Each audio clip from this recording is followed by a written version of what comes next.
tawon. Kalau ini lemongrass yang ini masak. Bisa 5 juta kuwi. Yang kurang lebih 45 menit sampai 60 menit. Selama di area taman, Bapak Ibu kalau mau foto-foto, mau video boleh, tapi minta kerjasamanya untuk tidak memetik ataupun menginjak tanaman yang ada di area taman aromatik. Seperti itu, ya. Nah, jadi pada pagi hari ini kita udah langsung masuk ke area penyulingan. Sebelum itu di sini Bapak Ibu udah ada yang pernah main ke rumah Atsiri? Belum semua, baru pertama ini ya. Oh, Bapak sudah. Ya, ini yang berapa kali Bapak? Yang kedua, ikut sempat ikut turnamen juga? Oh, enggak. Oh, berarti baru ini ya kalau untuk turnamannya ya. Jadi untuk turnamen ini nanti saya akan ajak Bapak Ibu semua untuk kenalan dan juga ketemu sama beberapa koleksi tanaman Atsiri dipakai buat bikin minyak telon. Nah, jadi minyak telon itu fun fact-nya berasal dari kata telu atau artinya tiga, telon, telu, tiga. Jadi berasal dari 3 bahan, yaitu minyak kelapa, minyak kayu putih, dan juga minyak adas. Aroma minyak telon itu datangnya dari minyak adasnya ini. Dan tanaman Meksiko ini dia punya aroma yang mirip sama adas dan bisa untuk dijadikan penggantinya adas juga. Nanti kita akan ketemu juga tanaman adas di belakang Bapak Ibu. Tuh, adas ya biasanya buat bumbu masak Bapak, betul. Atau daunnya adas itu biasanya di sayur. Nah, sebelum kita lanjut lagi Bapak Ibu, barangkali mau berfoto dulu satu grup, satu rombongan dengan background greenhouse. Ini salah satu ikonnya di Taman Aromatik. Boleh saya bantu fotokan? Monggo Bapak Ibu bisa berjejer bikin 2. Tapi pernah dengar aja, kalau tahu apa itu belum ya. Jadi tanaman Atsiri ini sebenarnya bukan nama satu tanaman Bapak Ibu, tapi dia itu nama berbagai macam tanaman yang nanti bisa dikelompokkan jadi satu, kelompok tanaman Atsiri. Terus tanamannya seperti apa sih yang bisa masuk ke dalam kelompok tanaman Atsiri ini? Jadi tanamannya itu yang pertama punya ciri-ciri dia punya kandungan minyak di dalamnya. Nah, minyaknya ini itu punya sifat yang mudah menguap sama punya aroma yang khas. Nama minyaknya adalah minyak Atsiri, atau biasanya orang-orang zaman sekarang tuh lebih familiar, lebih kenal sama bahasa Inggrisnya, yaitu essential oil. Ya, pernah dengar ya kalau essential oil ya Bapak Ibu? Atau ada yang pernah pakai di sini? Belum. Biasanya orang-orang tuh kenalnya essential oil itu dipakai buat jadi aromaterapi. Jadi diteteskan ke alat atau diffuser namanya, nanti dikasih air, terus nanti ada uapnya. Uapnya itu nanti ada aromanya. Tapi sebenarnya essential oil itu nggak cuma sebatas itu aja, Bapak Ibu. Jadi essential oil atau minyak Atsiri ini juga sering ditemukan di produk-produk yang sehari-hari Bapak Ibu pakai. Kayak contohnya minyak kayu putih, minyak telon, minyak urut kayak minyak tawon dan juga GPU. Tuh, nah untuk minyak-minyak yang biasa Bapak Ibu dan Bapak Ibu pakai itu berasal dari tanaman Atsiri yang saya bawa di sebelah tangan kanan dan juga di tangan kiri saya. Ada yang tahu ini tanaman apa Bapak Ibu? Tanaman serai. Langsung kompak ya nih Bapak Ibu pasti udah familiar nih sama tanaman yang namanya serai. Kalau di rumah biasanya Bapak Ibu pakai serai ini untuk apa? Untuk masak. Masak apa contohnya ibu-ibu ini biasanya ya? Banyak ya? Masak soto Mbak, masak gulai, ngungkep ayam, banyak ya Bapak Ibu ya. Kalau untuk serai yang biasanya Bapak Ibu gunakan untuk masak, yang bikin dan dipakai buat bikin wedang, itu ada yang di sebelah kanan saya, tangan kanan saya, berarti di sebelah kirinya Bapak Ibu.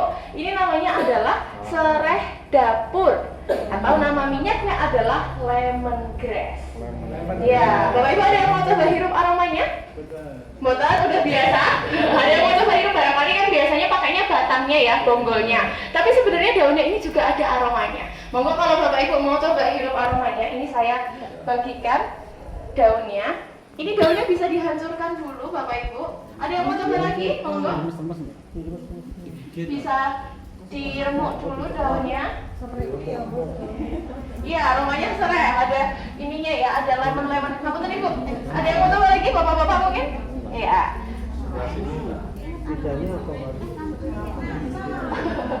Keinget teh kamu, ada yang keinget teh kamu juga ya Ibu ya. Nah, kalau yang di sebelah kiri, di sebelah kanan Bapak Ibu, maksud saya di tangan kiri saya, ini ada serai juga. Tapi kalau kita perhatikan, daunnya itu lebih lebar daripada serai yang tadi Bapak Ibu coba. Nah, ini namanya adalah serai wangi atau serai merah, karena kalau ditanam serai merah ini batangnya itu warnanya merah Bapak Ibu. Nama minyaknya adalah citronella. Nah, bedanya apa sama serai dapur? Monggo Bapak Ibu bisa coba hirup, bandingin. Kira-kira familiar boten ini sama aromanya? Beda ya, ini nggak perlu dihancurin dulu dulu dia aromanya udah langsung keluar. Yeay, sebentar ya Ibu. Nanti dapat semua. Sana nggak usah. Katanya sana nggak usah gitu Ibu. Enak sing iki, enak sing sering dapur. Lebih cocok. Oh, ning iki kaya potong biasa kan. Ada. Itu yang wangi, ini yang saya dapur. Ini embako ya. Ini kan enak batu. Yang ini yang karena kan tadi ketika dihirup kan aromanya langsung pekat banget ya, langsung kuat banget, aromanya kayak minyak tawon, kayak BBU. Nanti kalau misal dipakai buat masak soto, dipakai buat ngungkep air, nanti malah aromanya kayak ketumpahan minyak tawon. Nah selain itu, citronella ini memang kandungannya itu dia bisa bikin pencernaan kita panas. Iya, makanya kalau mau masak bisa pakai serai dapur. Biasanya Bapak Ibu pakai bonggolnya ya, pakai batangnya. Nanti digeprek, dicampurkan ke masakan. Tapi kalau misal mau nambah aromanya lagi, pakai daunnya ini juga bisa. Jadi kalau mau diolah, dibikin minyak, itu nggak cuma bonggolnya Bapak Ibu, daun sama batangnya juga. Dua-duanya sama serai dapur atau serai wangi, dua-duanya dipakai daun sama batangnya. Nah, kebetulan di sini kita udah langsung lihat proses untuk bikin minyaknya. Namanya adalah proses penyulingan ini yang tadi Bapak Ibu coba itu jadi sebuah minyak yang bisa dipakai di kehidupan sehari-hari. Namanya adalah proses penyulingan atau distilasi. Nah, penyulingan ini terbagi lagi jadi 3 cara kayak yang ada di atas, yaitu penyulingan secara kukus, penyulingan secara rebus, dan juga penyulingan secara uap. Kalau yang di sini pakainya alat seperti ini, Bapak Ibu. Kira-kira pakainya secara apa? Dandangnya seperti ini, kira-kira pakainya caranya kukus, betul sekali. Jadi dandangnya ini kurang lebih sama ya kayak yang dipakai untuk kukus di rumah, cuma versinya lebih besar aja. Tuh, jadi nanti caranya gimana sih? Tanaman itu setelah nanti dipanen, Bapak Ibu akan diproses terlebih dahulu, dikasih treatment pasca panen dulu. Perlakuan pasca panen dengan cara diangin-anginin. Kayak yang ada di belakang ruangan, itu ada beberapa tanaman yang baru diangin-anginkan, Bapak Ibu. Nah, kenapa sih kok mesti diangin-anginkan? Soalnya memang biar kadar airnya ini lebih berkurang. Betul. Nanti diangin-anginkan, kalau serai itu biasanya 3-5 hari sudah cukup, dan dikeringkannya nggak perlu langsung di sinar matahari, tapi di tempat seperti ini juga nggak apa-apa. Terus nanti kalau udah dicacah kecil-kecil. Nah, kalau udah dicacah kecil-kecil itu nanti tujuannya biar pori-porinya lebih kebuka, biar nanti minyaknya yang keluar itu lebih banyak. Nanti tanaman yang udah dicacah langsung dimasukkan ke dandang yang udah diisi sepertiga air dari ukuran dandangnya. Nanti dandangnya ditutup, kemudian langsung diproses di atas kompor seperti ini. Nanti ketika kompornya dinyalakan, airnya itu kan akan perlahan-lahan jadi panas, ya. Terus dia bakal mendidih dan menghasilkan uap. Nah, uapnya ini nanti dari bawah ini dia akan naik lewat si tanamannya itu tadi, ngelewatin tanamannya itu Bapak Ibu, sambil ngangkut minyaknya dari si tanaman itu. Jadi yang bekerja di sini adalah uap airnya itu. Nah, nanti uap yang udah bawa minyak itu dia akan langsung lanjut lagi naik ke alat yang di atas ini. Alat yang di atas ini namanya adalah alat kondensor. Nah, jadi uapnya nanti itu akan masuk ke pipa yang bergelombang di tengah ini. Kelihatan ya di sini ada 2 lapisan. Nah, terus di lapisan luarnya, yang di luarnya pipa bergelombang ini ada air dingin yang terus-terusan ngalir, yang bikin nanti uapnya itu jadi turun suhunya, sehingga berubah jadi cair, atau nama prosesnya adalah kondensasi. Nanti uap yang udah berubah jadi cair, dia itu akan netes di pipa yang tengah ini kayak hujan. Kebetulan ini sepertinya baru proses penyulingan, baru mulai Bapak Ibu, jadi minyaknya belum ada yang menetes. Terus nanti dia akan turun dan masuk ke alat yang di samping ini. Nah, kebetulan karena ini belum ada minyaknya, kita bisa lihat di sebelah kanan saya, di depan Bapak Ibu, di kettle yang sebelah kanan saya, ini udah kelihatan minyaknya. Nah, ini namanya adalah alat separator, Bapak Ibu. Alat separator ini fungsinya untuk misahin antara air sama minyak. Tapi karena seperti yang kita tahu, minyak sama air itu nggak bisa bersatu ya. Jadi makanya udah otomatis terpisah nih di alat separator. Ini Bapak Ibu sudah pasti tahu ya mana minyaknya, mana airnya. Minyaknya yang atas ini namanya adalah minyak atsiri atau essential oil. Tapi ini sifatnya masih mentah Bapak Ibu, jadi dia belum bisa langsung dipakai. Harus dibawa lagi ke laboratorium untuk dimurnikan dulu, karena di sini dia masih ketampur juga sama air. Kemudian untuk airnya ini adalah air sisa penyulingan atau namanya adalah hydrosol. Jadi hydrosol ini kalau misal Bapak Ibu coba hirup, dia itu masih ada aromanya. Karena memang masih kecampur juga sama minyak, masih ada kandungan minyaknya juga meski sedikit. Kalau di rumah atsiri, hydrosol ini biasanya dipakainya untuk bikin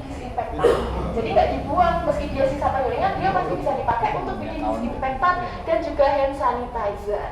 Nah, terus kalau untuk sisa tanamannya yang di dalam ini, ampasnya ini juga nggak dibuang, Bapak Ibu, kami masih manfaatkan untuk bikin pupuk organik.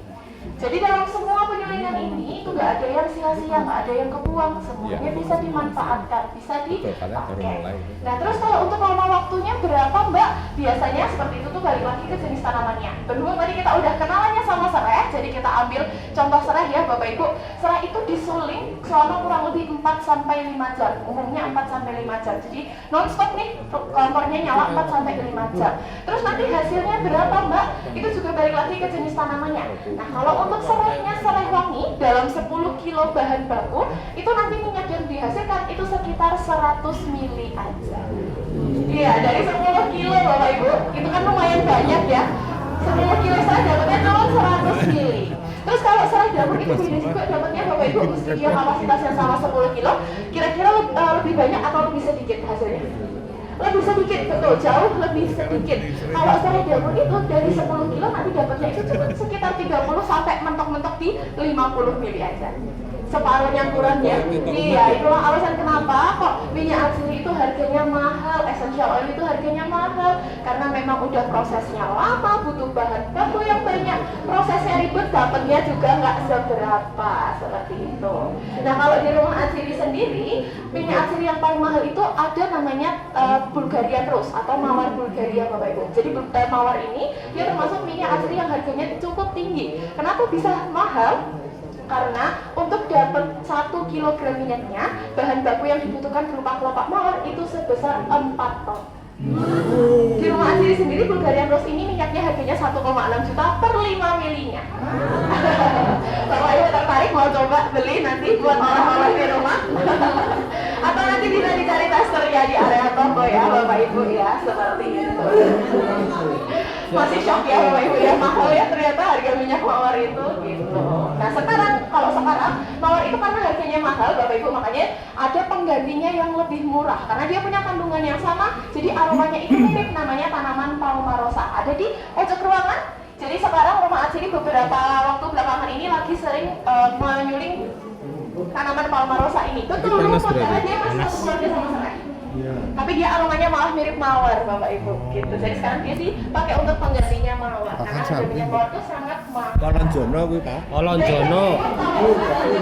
Mari kita lanjut lagi untuk jalan-jalan ke area di luar dan gantian sama kelompok yang lain biar masuk ke sini juga. Nah, kita tuh kalau mau panen ini harus nunggu dulu usia tanaman cendana ini 15 sampai 20 tahun. Jadi harus nunggu besar dulu dan tanaman di sini belum ada 10 tahun Bapak Ibu. Jadi kita masih harus nunggu lagi. Dan cendana ini uniknya dia itu bukan tanaman yang mandiri. Jadi dia itu termasuk tanaman yang punya sifat semi parasit. Dia butuh tanaman lain untuk jadi inang, diambil nutrisinya biar bisa tumbuh dia. Nah, untuk tanaman cendana ini kira-kira Bapak Ibu ada yang tahu nggak yang dijadikan inang itu tanaman yang apa? Yang di bawah karena nempel ya sama si cendananya ya Bapak Ibu ya. Betul. Tapi ketika usia cendana ini 0 sampai 1 tahun. Karena ini tanamannya sudah besar, tentu dia butuh tanaman lain yang lebih besar yang punya banyak nutrisi biar dia bisa tumbuh lebih besar lagi. Kalau untuk sekarang yang dijadikan inang adalah tanaman kacang macadamia. Pohon macadamia yang ada di belakang Bapak Ibu. Ya, pohonnya ini. Jadi kok nggak nempel Mbak? Betul, karena yang nempel itu di akarnya Bapak Ibu. Yang nempel itu jaringan di akarnya ini, seperti itu. Nah kalau yang di bawahnya cendana ini ada tanaman pegagan. Bapak Ibu pernah mengkonsumsi atau pernah dengar tanaman ini? Biasanya yang cewek-cewek nih, Mbak-mbak ini biasanya tanaman pegagan ini namanya Centella asiatica buat jadi skincare. Tapi di sini ada 2 pegagan yang jenisnya beda. Sebentar saya bantu potongkan dulu biar Bapak Ibu bisa membandingkan. Nah, di sini ada pegagan yang bentuknya terpotong seperti ini dan juga ada yang bulat sempurna. Nah, kira-kira yang mana? Ya, yang halus. Yang mana yang Centella asiatica kira-kira? Yang kiri. Yang bulat sempurna atau yang terpotong? Ada yang bilang terpotong, ada yang bulat sempurna. Biasanya kalau kita lihat di skincare yang mengandung centella, yang dipakai untuk jadi foto produk adalah yang bulat sempurna. Ya, karena ini bentuknya lebih estetik, tapi ini bukan centella Bapak Ibu. Yang centella adalah yang terpotong di tengahnya. Yang bulat sempurna ini yang dijadikan foto produk namanya adalah Hydrocotyl verticillata. Ya, tapi dua-duanya ini sama-sama pegagan namanya, cuman beda jenis. Kalau yang terpotong atau centella ini bahasa Indonesianya adalah pegagan tapak kuda. Sedangkan yang bulat sempurna ini namanya adalah pegagan air atau pegagan pusar bumi. Keduanya ini sama-sama edible atau bisa dikonsumsi, bisa dimakan. Cuman yang paling umum biasanya orang-orang makan yang centella ini, yang pegagan tapak kuda. Biasanya untuk dijadikan keripik. Biasanya dijadikan keripik. Kalau mau coba nanti bisa di toko aja. Iya, yang udah jadi keripik ada testernya, nanti Bapak Ibu bisa dicoba. Mau coba makan? Wah, ini soalnya takutnya kotor Ibu. Iya. Jadi saya nggak sarankan kalau untuk makan yang di sini seperti itu. Nanti soalnya kalau ada apa-apa saya yang kena Bapak gitu Bapak. Saya ruminensia kok. Oh gitu. Kalau yang di belakang Bapak Ibu itu ada tanaman yang punya bunga warna ungu. Lavender. Langsung yakin ya Ibu ya? Ada yang yakin ini lavender? Setuju dengan lavender? Tidak. Bukan. Oke. Nah, kalau mau buktiin apakah tanaman ini lavender atau bukan, monggo Bapak Ibu boleh mendekat aja ke tanaman ini dan coba diusap-usap daunnya sama bunganya seperti ini. Kalau bunganya rontok nggak apa-apa. Terus nanti coba tangannya yang dipakai buat ngusap itu dihirup. Oh, nggak wangi. Gimana aromanya nggak wangi nggih Bapak Ibu nggih? Aromanya aroma daun Mbak, aroma langu nggak enak. Betul, ini bukan lavender soalnya Bapak Ibu. Ini bukan lavender, namanya adalah tanaman Salvia leucantha. Atau biasanya orang-orang itu kenalnya sama lavenderan, lavender KW, lavender palsu. Kenapa kok dibilang lavender KW, lavender palsu? Soalnya tanaman Salvia ini karena bunganya warna ungu menarik, identik sama lavender, makanya sering dipakai buat jadi foto produknya lavender. Sama kayak si Hydrocotyl verticillata tadi. Kenapa kok nggak pakai lavender yang asli sih Mbak? Soalnya lavender yang asli itu kalau ditanam di Indonesia dia bunganya nggak bisa tumbuh subur seperti ini. Tuh, jadi dia nggak menarik kalau dijadikan foto produk. Nah, untuk lavender yang asli, Bapak Ibu bisa lihat dan coba hirup aromanya. Ada di cenderung lebih pedas dibanding sama dari bunganya. Kok seperti itu ya? Minyak air putih ya? Yang KW lebih bagus daripada yang ori ya. Sama daunnya itu dia memang Tembak. cenderungnya aromanya lebih pedas. Oh iya. Gitu. Bunganya ada tapi nanti di belakang Bapak ada di situ tapi cuma kecil aja nggak kelihatan. Nanti di belakang ada juga, nanti saya tunjukkan. Kalau untuk kayu putihnya ada di sebelah lavender. Nih Bapak Ibu, ada yang masih suka pakai kayu putih atau mungkin tadi perjalanan bawa kayu putih juga? Masih ya. Jadi kayu putih ini seperti namanya, kayunya warnanya putih. Tapi kalau untuk jadi minyak kaciri yang diambil itu bukan kayunya, melainkan daun sama rantingnya. Tuh, daun sama rantingnya. Nah, untuk kayunya ini, Bapak Ibu kalau mau coba hirup, silahkan boleh diambil aja daunnya, dipetik daunnya, terus nanti dihancurin dulu. Silahkan boleh dicoba, barangkali pengen coba. Seger ya Ibu ya, anget dia kayak kayu putih, betul. Ada yang alergi nggak tapi Bapak Ibu sama kayu putih? Biasanya ada yang nggak bisa sama kayu putih juga beberapa orang. Kalau ini kebetulan nanti di toko sepertinya belum ada, nanti boleh dicari aja Ibu, ditanyakan stoknya. Gitu. Yang ada tuh yang saya tahu ada rosemary sama lavender. Gitu. Nah, kalau untuk kayu putih ini Bapak Ibu kalau coba pencet-pencet batangnya seperti ini, teksturnya tuh empuk kayak pegang spons. Tapi bau nggak ada aromanya. Yang dipakai untuk jadi minyak itu daun sama rantingnya Bapak Ibu. Iya, bukan kayunya. Bukan, kayunya ini dipakai buat nambal kapal. Iya, dipakai buat nambal kapal sama nelayan biasanya. Jadi dia itu satu keluarga sama jambu. Kalau Bapak Ibu pernah lihat jambu kan pohonnya juga mengelupas seperti ini. Jadi ini bukan yang dikelupas sengaja sama tangan-tangan usil, tangan-tangan akal boten. Ini karena memang dia mengelupas. Ini salah satu bentuk adaptasi juga sama lingkungannya. Kayak ular. Kayak ular, betul ya Bapak ya. Mirip ya sama ular ya. Adaptasinya dengan mengelupas kulitnya gitu Bapak Ibu. Pasar namanya bunga tai ayam, betul. Bunga tai ayam. Kalau saya mau jadi coba dulu. Rantok. Kurang lebih 3 menit. Kenapa? Boleh kalau mau dicoba pencet daunnya. Kalau mau dipegang boleh, tapi aromanya Wes ngerti aku. Aku ngerti sanggo pasaran biyen. Iki beda tuh iki. Oh, tapi ambune padha. Enggak. Tapi salah satu tanaman yang identik sama masakan steak, masakan daging. Rosemary, betul. Ada yang pernah coba makan atau masak rosemary di rumah? Sudah ya. Masak apa Ibu dipakainya? Masak steak juga ya. Jadi rosemary ini sama kayak lavender, Bapak Ibu, bisa dihirup dengan cara diusap-usap aja daun sama batangnya seperti ini. Monggo kalau mau dicoba. Menghirup aroma rosemary ini bagus buat meningkatkan fungsi otak, Bapak Ibu. Dia bisa buat meningkatkan daya ingat sama fokus. Ya langsung getep ya Bapak Ibu ya. Sehari berapa kali nyedot, Ya Mbak? tapi harus berulang-ulang Bapak Iya, berapa ya. kali? Wah ya harus berulang-ulang. Nggak bisa sekali 2 kali aja gitu. Berarti harus punya ini di rumah. Betul. Jual betul, bibitnya harus nggak? punya.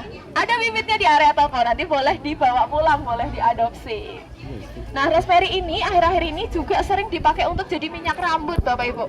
Jadi dia tuh bisa buat nguatin akar rambut, sama bisa mempercepat pertumbuhan rambut. Kalau misal Bapak Ibu mau tanam rosemary, terus nanti udah besar, rosemary-nya udah banyak, kalau mau dijadiin minyak rambut, nggak perlu disuling dulu kayak tadi biar keluar minyaknya. Bapak Ibu cukup merebus beberapa batangnya, terus nanti air rebusannya itu bisa Bapak Ibu pakai sebelum keramas. Ya, jadi dipakai aja sebelum keramas, didiemin sebentar beberapa menit, terus nanti pas keramas bisa dibilas pakai sampo. Atau kalau misal Bapak Ibu di sini ada yang sukanya ngeteh, hobinya ngeteh, terus biasanya bosen kan tehnya itu cuma pakai teh aja atau dicampur sama lemon, dicampur sama jahe, sama serai, bisa juga dicampur pakai rosemary ini. Tuh, saya dulu pernah bawa tamu dari Polandia, Bapak Ibu, beliau bilang kalau di Polandia itu orang-orangnya ngeteh pakai rosemary ini. Jadi seger, terus nanti dipanen, langsung dicemplungin ke teh. Nggak gitu. dijemur dulu, nggak dikeringin. Nggak dijemur dulu, karena kalau seger gini katanya tamu saya dulu, dia lebih seger aromanya, lebih keluar. Kalau dikeringin dia kurang kerasa, Bapak. Ini bisa di setek nggak? Bisa stek batang? Stek batang. Oke, kita lanjut Bapak Ibu lewat sebelah sini, monggo. Selesai rosemary and thyme. Namanya adalah tanaman jeringau, atau biasanya orang-orang itu kenalnya sama delingo. Ya, delingo. Jadi ini adalah salah satu tanaman yang terkenal sama mitosnya bisa buat ngatasin sawan, ngusir sawan. Sawanan, delingo sama bengle ya Ibu, betul sekali. Jadi kan yang diambil itu rimpangnya. Rimpangnya itu nanti bakal dipotong-potong atau diparut terus nanti diolesin ke anak-anak atau dipenitiin, dijadiin jimat, bentuknya kalung atau gelang. Jadi sebenarnya Bapak Ibu iya dioleskan ya Bapak Ibu ya. Jadi sebenarnya jeringau ini nggak cuma mitos aja, dia bisa buat mengusir sawan. Jadi nggak sepenuhnya mitos, tapi nggak sepenuhnya benar juga. Kenapa kok dia bisa buat mengatasi sawan atau rewel anak-anak yang dikira sawanan itu? Karena jeringau ini memang dia punya sifat antidepresan. Iya, kalau dihirup dia itu sifatnya antidepresan. Nama minyaknya adalah calamus oil. Kalau Bapak Ibu pengen coba hirup aromanya, nggak perlu kita ngambil jabut rimpangnya itu, tapi dari daunnya ini Bapak Ibu boleh petik aja seperti ini, terus dihancurin daunnya. Bisa untuk relaksasi berarti. Relaksasi, betul. Makanya kan biasanya anak-anak itu kan rewel dibilang sawanan ya Bapak Ibu ya, padahal sebenarnya dia cuma butuh ketenangan aja, biar nanti dia dihirup ini langsung tenang. Biar nggak rewel sini. Gimana Bapak Ibu aroma jeringau ini? Sawanan kan? Iya. Mirip sama Lagi sawan kabeh. Sawan kamahina.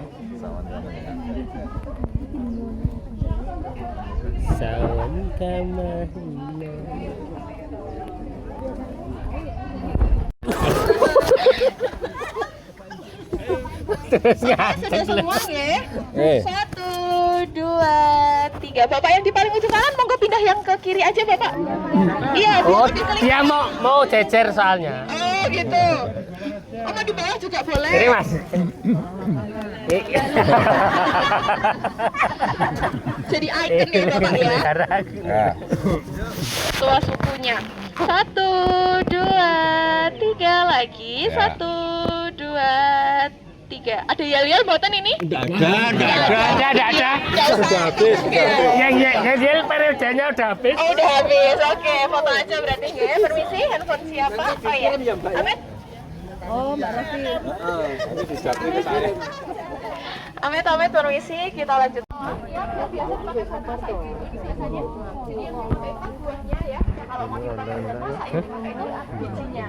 biji pala. Tuh, nah kalau untuk daging buahnya itu dipakainya untuk bikin manisan biasanya Bapak Ibu di beberapa daerah, biasanya di Bogor. Nah kalau kita makan pala dalam jumlah yang cukup banyak itu nanti bisa bikin ngantuk, bisa bikin pusing. Jadi pala ini minyaknya namanya nutmeg oil itu memang biasanya dipakai untuk mengurangi insomnia yang akut, menyembuhkan insomnia yang akut. Tuh, tapi minyak pala ini kalau dihirup berlebihan itu nanti dia bisa bikin halusinasi. Dia bisa bikin ngefly. Ya. Nama minyaknya nutmeg oil. Alung ngobrol batu aja. Saya kayaknya salah memberikan informasi ini ya. Oh gitu ya. Kenapa kalau hidup pala Bapak gagal move on? Oh supaya tetap biar nggak ingat lagi ya Bapak. Oh, biasanya pakai iPhone. Bukan pakai teh sambat. Nah kalau yang bertumpuk-tumpuk bersusun-susun ini juga melati Bapak Ibu. Ini namanya melati susun atau orang-orang ada yang kenalnya sama kembang menur. Menur ya. Ini juga ada aromanya. Monggo kalau Bapak Ibu mau coba hirup boleh. Sini berarti. Ya lihat di Google, tapi menurut Google, anak tes saya, anak pedas saya. Enak nih.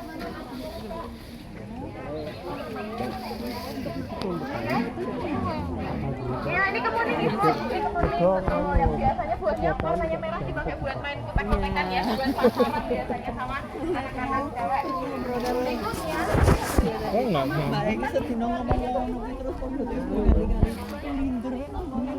Malam.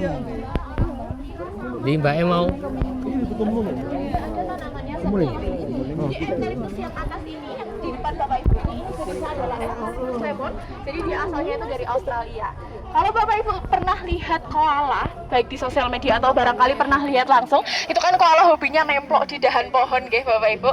Karena dia memang makanin daunnya eukaliptus ini. Jadi ini adalah makanannya koala. Yang kalau di sini kebetulan nggak ada Bapak, bukan tempat hidupnya soalnya di sini bukan habitatnya. Nah jadi kalau untuk dijadikan minyak yang diambil itu daunnya ini. Nah tapi kita nggak perlu manjat ke atas kayak koala buat ngambil daunnya. Daun-daun yang udah rontok di bawah Bapak Ibu kalau ada daun yang bentuknya panjang seperti ini, boleh diambil aja. Ini nanti bisa disobek dan ada aromanya. Monggo. Oke. wangi. Kebetulan saya cuma dapat 2, jadi nanti bisa gantian sama temannya. Minyak telur mau ya? Kayak aroma minyak telur nggih, Bapak nggih. Betul, kayak aroma sereh wangi. Iya, betul. Kandungannya sama soalnya. Jadi dia aromanya mirip gitu. Kulitnya buat apa ini, Pak? Kenapa? Kulitnya. Kulitnya yang ini sepertinya nggak dipakai, Bapak. Iya, kalau yang dipakai itu adalah yang di belakang itu. Di belakang Bapak Ibu yang punya warna hijau. Ini namanya eukaliptus juga, cuman jenisnya beda, bukan lemon. Yang ini eukaliptus deglukta atau pelangi.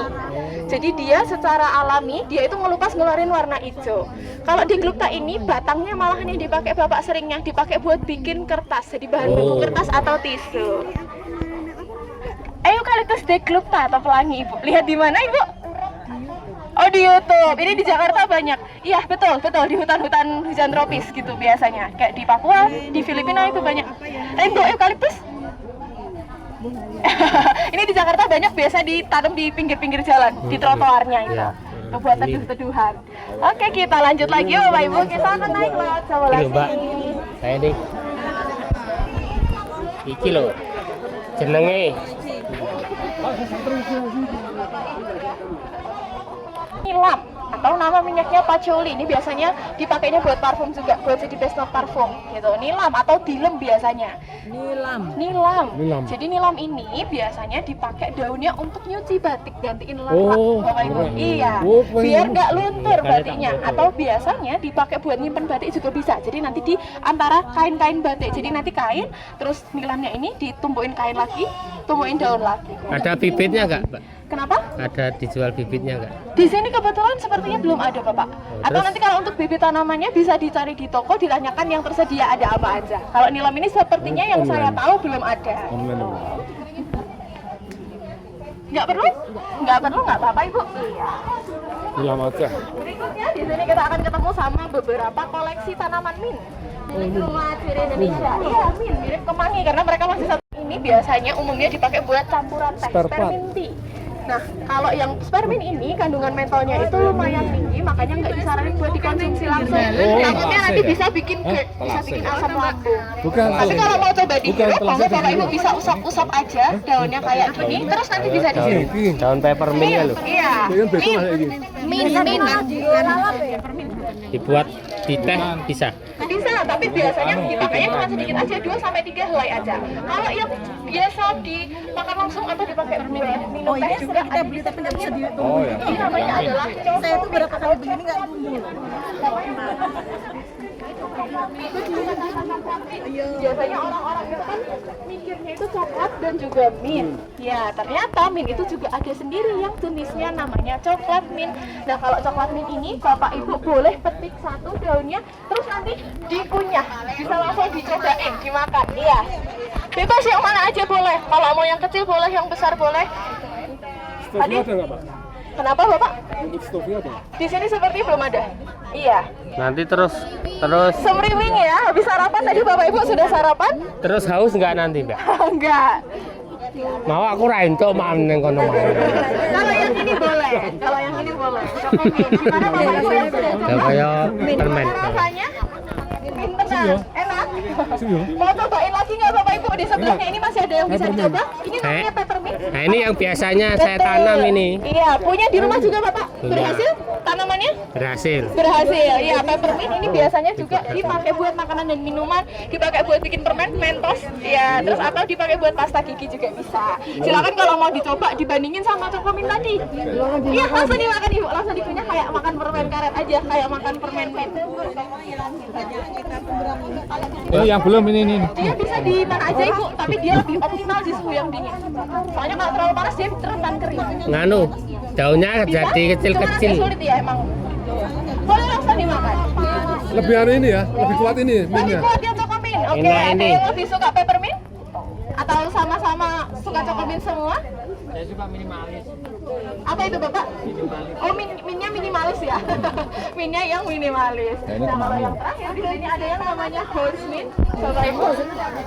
Nah, horse mint ini dia kandungan mentolnya juga tinggi, makanya nggak disaranin buat dikonsumsi. Tapi Bapak Ibu masih tetap hirup aromanya bisa dengan cara diusap. Kalau mau coba hirup Kemangin. Cek kapan tuh? ini biasanya dipakai buat bikin obat. Contohnya obat Sekitar lambung. 1 bulan yang lalu. Yang beli yang ini ya.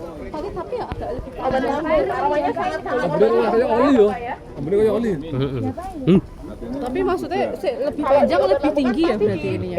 Kita dibawa ke laboratorium. Jadi nggak yang bikin sendiri. oh iki nganu. Diolah jadi obat lambung buat farmasi biasanya. Udamin. Oke Bapak Ibu yang kelompok 1, karena tadi kita udah selesai ya keliling-keliling di taman. Habis ini saya akan ajak Bapak Ibu masuk ke area greenhouse. Jadi area greenhouse ini adalah area terakhir sebelum nanti kita melanjutkan kegiatan untuk workshop. Mumpung udah panas juga, jadi kita cari. Yang gandul-gandul ini. Yang gandul-gandul itu kokedama. Ini mati ini Apa dama? Iya, kokedama. Bedanya dengan edamame apa ya? Edamame kan kedelai ya Bapak ya. Tapi kokedama kan juga bahasa Jepang ya itu Bapak, sama ini juga dari Jepang. Mirip-mirip ya, bunyi-bunyinya ya mirip-mirip. Fungsinya ya, Bapak, untuk ya. apa aja? Fungsinya dia bisa buat estetika ruangan, sama dipakai buat efektivitas lahan.